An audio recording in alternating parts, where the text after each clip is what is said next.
Shalom, shalom, shalom, bakunzi bacu. Yesu ashimwe, muraho, yambi, ndabahobeye mwese aho muri hose. Mbega urukumbuzi mbafitiye, mbega ukuntu mbakumbuye. Ese namwe nuko muhumbuye? Hashize ibihe byinshi tutabonana, ariko ndababwiza ukuri ngo ndashima Imana. Turi amahoro, aho turi, aho twaburiye, ni mu murimo w'Imana n'ubundi. Ngira ngo mwajya mubibona ibiterane bimwe binyuraho live. Hari ukuntu rero imirimo nyine igenda ikagera gutya ikamyishuka ikanga wabuze, ariko mu by'ukuri nari nkumbuye kwicara hano tukaganira. Rero munyemerere dutangiye dushima iyo Mana iba yaratubereye maso, igatuma tugaruka duhumeka umwuka w'abazima, ndetse namwe ndahamye neza yuko muri bazima. Uwa wundi wese uri bushobore kureba ikiganiro nuko aba ari muzima. Uwiteka mwami w'abami, turagushimye, turaguhimbaje, ntawe usa nawe, ntawe uhwanye nawe. Uri Imana yacu, uri urukundo, uri amahoro yacu, uri agakiza kacu, uri byose byacu, uhabwa icyubahiro. Ngushimiye yuko udukunda kandi ukatwitaho, ngushimiye yuko wadukunze ndetse guherana mbere hose, aho utangiye umwana wawe w'ikinege Yesu Kristo kugira ngo atwitangire dupfire. Byose ni ibimenyetso byagaragazaga, ni ibikorwa byagaragazaga yuko dukunze ndetse bihebuje birenze ibindi byose. Eruwera wa Isiraheli, nyemereye ngushimire yuko baraturinze duhumeka umwuka w'abazima kugera uyu munsi. Nyemereye ngushimire yuko baratubereye maso, baraturwanira intambara nyinshi cyane, nyinshi zo tuzi ndetse n'izo tutazi, ariko barazirwanye.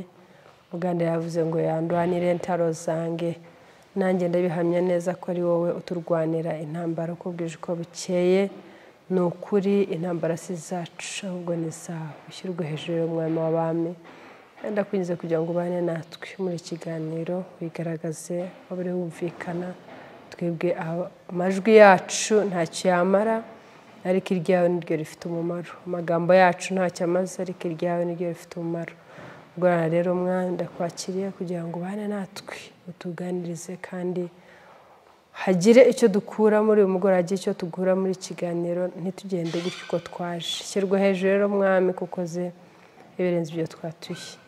Hari abarwayi bose mwami, uyu mugoroba ndazirikanye nkujya kugira ngo mwami bagire neza. Ni wowe Mana yacu, ni wowe Mana ikiza, ni wowe mahoro yacu, ni wowe gakiza kacu, ni wowe muganga wacu. Uvura uwo wese ufite ahamubabaza, ikiganza cyawe kiramburiye kugira ngo kimukoreho, yakire gukira kugira ngo dufatanye gushima izina ryawe. Erega yageze ahacecekerwa, ntabwo yaba agifite imirimo, nta kindi cyo yaba hakorera, ahubwo yaba aruhutse imirimo n'imihati. Rero mwami, ujye uhumeka umwuka w'abazima wese yaba arwaye, afite ibibazo, musure muri aya masaha, yongereye mve kugira neza kwa, maze haguruka ashima izina ryawe, mu izina rya Yesu, amen. Yes, muraho rero, iminsi myinshi cyane turaburanye, ntabwo duherukanye, nari mbakumbuye, numvaga rwose hari umwenda afite. Mwebwe mwese rero mwakomeje kumpamagara mumbwira uti warabuze aburiye hehe, mwarakoze cyane. Imana yo mu ijuru ibaha umugisha, murakurikirana mukanyandikira ku ruhande mukantelefona, abari hanze y'igihugu, abari mu Rwanda mwese, Imana yo mu ijuru ibaha umugisha. Ibyo rero bijya bidusubizamo intege, bikongera bikakwereka ko ibyo ukora ntabwo ari ubusa, ntabwo bipfusha ubusa, nta nubwo ari umwanya uba wangiza, ahubwo hari abakira kandi hari abo bifitiye umumaro. Kuko bidafite umumaro nta mpamvu wampamagara, nta mpamvu wanshaka. Rero wowe wakoze icyo gikorwa, Imana mu ijuru iguhe umugisha. Yes, abakunzi bacu rero mwese, ni ukuri Imana ibaha umugisha aho muri hose. Abafite amahoro Imana ishimwe, abazima Imana ishimwe, abakomeye Imana ishimwe, abatari mu bibazo bitandukanye Imana ishimwe. Rero wowe waba ubirimo, ibyo byose byo waba urimo, umenye kuva ugihumeka umwuka w'abazima, uri umukandida wo gutsinda, uri umutsinzi ndetse no kurushaho. Nturebe ibikuzengurutse, nturebe ibigukomereye, ibyo ntuba ari byo uha amaso, ntuba ari byo utindaho. Sobanukirwa kuva uri muzima, uri umukandida wo gutsinda. Yes, uyu mugoroba rero numvise twaganira ku rukundo rw'Imana. Imana yo kabyara, urukundo rwayo ruhebuje byose. Urukundo rw'Imana rwatumye idutangira umwana wayo w'ikinege Yesu Kristo. ngo adupfire ngo kubwo urukundo yakunze ari mu isi wose yaravuze ati ntabwo rwose nabahomba ndabakunda murahebuje nta gisa namwe bituma itanga umwana wawe w'ikinege adupfira. Niyo mpamvu uyu munsi tumeka umwuka w'abazima, niyo mpamvu uyu munsi tumeze neza, niyo mpamvu naho ubundi twakaye twageze ahacecekerwa twakaye mbe hari ubwo ibitekerezo iyo tutagira urukundo rwa Kristo rwatumye atwitangira uyu munsi biba bimeze biti.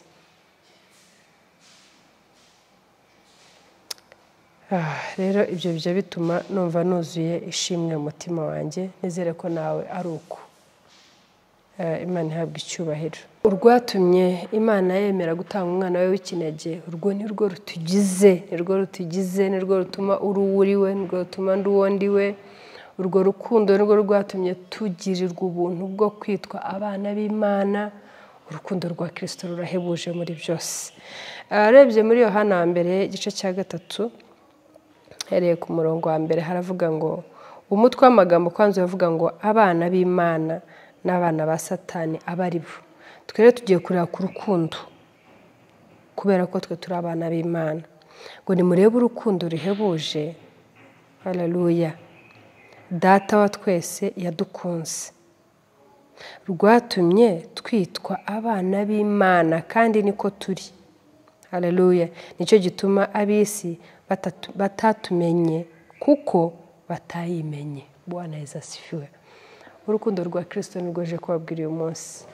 Ushobora kuba wowe wicaraga yenda ukibaza ko hari impamvu runaka zatumye witwa umwana w'Imana, kavuga uti yenda giye mvuka mu muryango uzi Imana cyane, data ni pasiteri cyangwa sogokuru na kidikoni, cyangwa ukagira amazina runaka. Reka nkubwire icyo ari cyo cyose, ubukire ubwo ari bwo bwose bw'iwanyu, ibindi ibyo ari byo byose mwamufite, nta na kimwe cyari kugukorera cyari gutuma witwa umwana w'Imana uretse urukundo gusa Imana yadukunze ruhebuje rwatumye duhindurirwa izina twitwa abana b'Imana. Bwana Yesu asifiwe. Urukundo rw'Imana rutajya rurebera ku bintu n'ibindi. Urabiza abantu bisi twebwe umuntu ashaka kugukunda ariko afite ibyo ashingiyeho, agashingira kuri telefone nziza bigatuma gukunda, agashingira ku mwenda mwiza wambara yenda ushimishije amaso ye bigatuma gukunda, agashingira ku muryango mwiza ufite bigatuma gukunda. Noneho wibaze rero iyo bya bintu birangiye, cya kindi cyo nakundaga iyo kirangiye bigenda biti, ese wa muntu koko arakomeza kankunda uko bikwiriye? Ndibuka njya gushaka ngeze ku icyo gitekerezo nkavuga ariko se mwakabyaramo buriya nk'umugabo aramutse yarankundiye amaso, none ejo mu gitondo ijisho ribyutse ryapfuye, hari ubwo umugabo abazongera kunkunda? Uyu mugabo ubundi yankundiye iki? My love wanjye njya mbibabwira iryo niryo zina namuhaye. Rero nkasigaye nibaza se buriya koko azakomeza koko ankunde, azakomeza mbone kwa kundi? Icyampa akazakunda jore w'imbere, nicyo cyazatuma ahora nkunda. Naho nakundi ijisho ejo rikavamo cyangwa rikirabura cyangwa rigahumiriza, murumva ko kabaye ntabwo nanyikunzwe. Niba yarakunze ukuguru ejo kukagira ibibazo ntabwo naba ngikunzwe. Ariko mwakabyaramo igihe cyose umuntu yakunze wa wundi w'imbere, ahari yenda we ntazacuya ntazagajuka, azahora ari wa wundi. Rero ni mu nyumvire rero iyo umwana w'umuntu yagize icyo akunda kuri wowe ejo kikagajuka cyangwa kigahindura isura, wa muntu nyine rwa rukundo yagukundaga hari ubwo bitamushobokera ngo abyihanganire akomeza gukunde, ahubwo akakubona akagira nyine ahagushyira bikaba birarangiye. Ariko Imana yo kabyara yo itagigira ikishingira, itagira ese ubundi we yari kuduca iki? Ni iki cyo yari kuduca? Ariko urukundo rwayo gusa yadukunze rwatumye duhindurirwa izina aho ushobora kuba uvuka ku mujura, aho ushobora kuba uvuka ku musinzi, aho ushobora kuba uvuka ku musazi, aho ushobora kuba uvuka ku muntu wakoze amabi yose, cyangwa nawe ubwawe ukaba warakoze amabi ateye isoni. Ariko ejo mu gitondo, haleluya, urukundo Kristo yadukunze, Imana yadukunze, yatumye duha umwana wayo w'ikinege ngo adupfire, rukaguhindurira izina. Urwo nirwo rukundo nje kubabwira. Ndabwira ngo urukundo rwa Kristo ruhebuje byose, ruraganje, rufite byose. Yesu ashimwe. Rero reka nkubwire ngo uyu munsi naje kubwira ngo urukundo rw'Imana dukunda ruhebuje byose. Bitumye rero ngira ngo nongeye nkubwire ngo ahari yenda ushaka kuba ufite ibyo uciyemo bikomeye cyane, bituma utakireba, bituma utakikunda. Ndashaka kubwira ngo kuva urukundo rwa Kristo urwiyumvamo, kuva wararwakiriye, kuva warakiriye Kristo nk'umwami n'umukiza w'ubugingo bwawe, kuva se basi uzi urukundo rwa Kristo icyo ari cyo rwakumariye. Ndakwinjiza kugira ngo nturebe kuri bya bindi byose bikugose, nturebe kuri bya bindi biteye ubwoba bikuzengurutse, ahubwo guhera uyu munsi, haleluya, kubera urukundo rwa Kristo subira muri miruwari, wongere wikunde. Vuga uti urukundo rwa Kristo ruhebuje byose, rufite byose, nirwo rutumye mfite amaso meza. Urebe amaso yawe wongere uyakunde, urebe iminwa yawe wongere uyikunde, urebe umubiri wawe wongere uwukunde. Yenda kandi warusigaje wisiga n'amavuta ntagufate, ahari amaso wabonaga yuko hari yabaye ukundi, oya, ibyo ngibyo ni amajwi akuzaho, ariko ntabwo ariko bimeze. Kubera urukundo rwa Kristo, kubera urukundo rw'Imana rukurimo, ongera wikunde ukabyarawe. Uyu munsi nicyo kintu kinzanye nkubwira ngo ongera wikunde, ongera uzirikane ko kuva warakiriye urukundo rwa Kristo muri wowe, nawe wahindutse rwa rukundo. Bwana asifiwe. Rero guhera uyu munsi nongeye kugusubizamo imbaraga. Ibikuzengurutse byose ndakwinyize kugira ngo ubitere umugongo, ubyirengagize. Birahari byinshi bijya bituma twiraburirwa, bijya bituma ducika intege, bijya bituma amavuta atadufata, bituma umwenda wiguriye amafaranga uguhenze utakubera, bituma inzu nziza ubamo itakuryohera. Ariko reka nkubwire, ibyo byose uyu munsi Uwiteka yongeye kwibutsa ngo kuva ubizi neza ko Imana yagukunze bikaguhindurira izina, ukaba utakitwa ya mazina yose yo tuzi, ibiki byo tutavuze nonaha. Sobanukirwa kuva urwo rukundo rukurimo, nawe uhinduka urukundo, ugende urukundo, urebe mu rukundo, uvuge mu rukundo, rwa rukundo nawe rukuganze, bitume wongera kwikunda.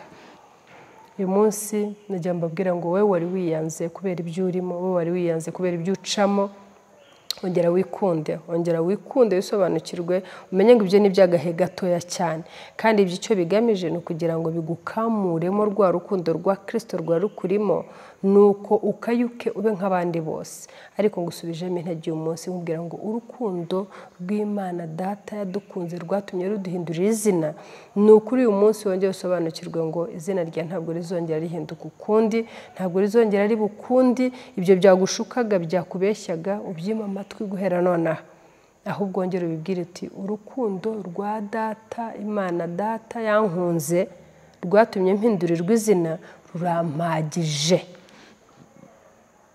Senshatse sinarekeraho. Nabasuhuzaga mbabwira ngo urukundo rw'Imana Data ruduhaze, rukuganze, rukugwiremo, rukuganze amanywa n'ijoro. Ibyakugenzaga, ibyaguhangayikishaga, ibifite ubukana bwinshi butumye ufite ukuntu utakibona, ngo wumve rwa rukundo rwumve muri wowe. Nyamuneka guhera nonaha bitesha agaciro.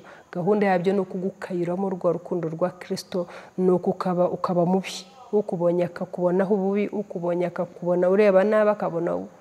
Ariko iyo ufite urukundo rwa Kristo muri wowe, ubera mwiza buri muntu, ukundwa na buri muntu, aho ugeze hose ukumva ngo ariko Emi, Imana yanjye nkunda Emi, nkunda Jolie, nkunda, kumbe nta kindi uretse urukundo rwa Kristo ruri muri wowe, rwaje ruvamo noneho ruraganza no hanze rurakuganza.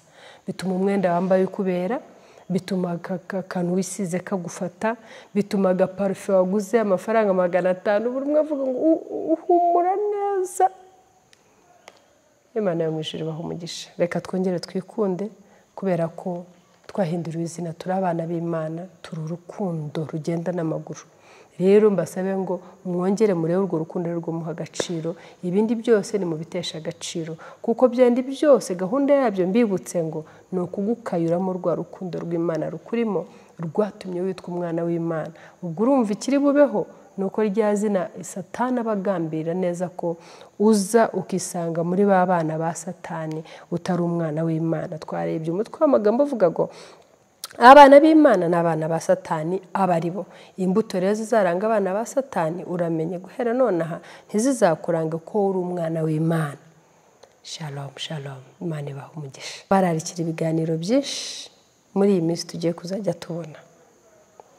Urukundo rwa Kristo niruganze imitima yanyu ndetse no hanze ruhasesekare. Data mu izina rya Yesu Kristo nguhaye icyubahiro, ushimiye urukundo wadukunze rwatumye twitwa abana b'Imana, rwa rundi rwaturubanuye.